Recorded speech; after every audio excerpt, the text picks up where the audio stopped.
Okay, we have here something interesting today I want to go over. We want to just find the value of the gamma function of 1/2. I have multiple ways to do it. They're all pretty quick. I think what I want to do is 4 quick methods to find the value of this with some well-known formulas. Now, before I start, my favorite way to do this, I guess we can consider this the 5th way, is just memorize the value. The value of this is going to be square root of pi. And usually when I'm doing problems, I'll just remember it. I don't derive it every time. I'll just plug it in like that. So to get started with it, for my first method, I want to look at something kind of, well, really easy. What about the integral from 0 to pi over 2 of 1? Well, I think I know how to do this. We're just going to get an x. We plug in the value of this is going to be pi over 2. Not quite what we want. Now, what else I can do is, what if I multiply in 2 by 2 on both sides? Then now what we have is pi for this. Well, what I want to do is take this 1 and write it a fancy way. So there's a lot of different ways to write 1. We can do it like sine to the 0 of x, cosine to the 0 of x, dx. But now what happened writing it this way, this is basically in the form that we can use the beta function on it. If I just kind of mess with these exponents, let's write this a different way. If I write it like, if I write this 0 as 2 times a half minus 1, and do the same thing over here, then our input into the beta function just using the formula is going to be these 1/2 here. So this is going to be the same thing as beta 1/2, 1/2. The interpretation of this is going to be gamma of the first thing, which is 1/2, gamma of the second thing, which is 1/2, over the sum of both these, just gamma of 1. And now what we have as an equation is we already know that this thing needs to equal pi. For gamma of 1, we can use this formula. Gamma of n plus 1 is the same thing as n factorial.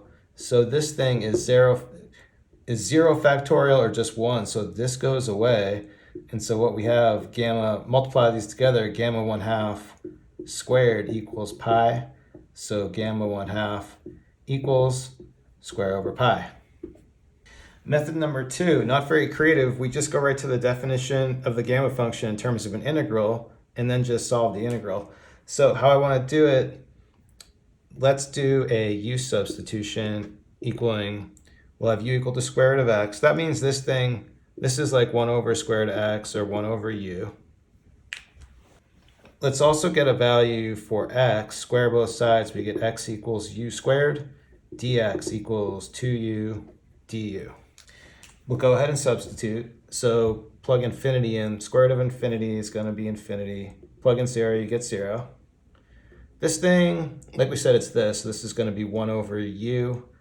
Then if x is u squared, this becomes e minus u squared. dx, just plug in 2u du. But I can cancel out the u's, cancel the u's, bring the 2 out front as a constant. And so what we're left with is 2, integral from 0 to infinity, e minus u squared du. But this thing, this is just the Gaussian integral. So of course for this exercise, we're dependent on knowing some other things like the Gaussian integral. This has a value of just square root of pi over 2. Put this together, square root of pi over 2 times 2. We get our solution, square root of pi. Method number 3, this is going to go really quick. We have Euler's reflection formula on the board. And I wonder, I guess we could plug it in. No, I think we have to do it one way. Well, what I want to do for it is, let's set z equal to 1/2 and then just plug into the formula everywhere. So what's going to happen on the left side, we get digamma 1/2 times digamma 1/2.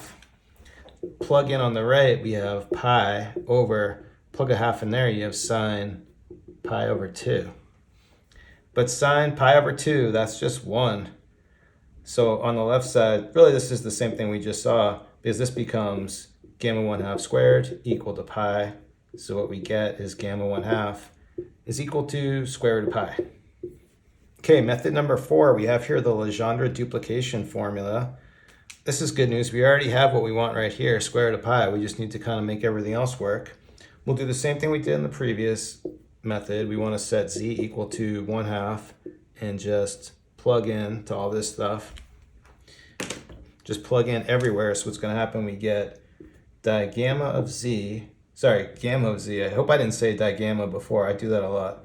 It's always gamma. There's no digamma in this video. So here, plug in a half here. This is going to become gamma of 1. Plug in here. That becomes 2 to the 1 minus 1, 2 to the 0. That part's going away. That's good. We want stuff to go away. And then square root of pi. Here, plug in a half. That becomes gamma of 1.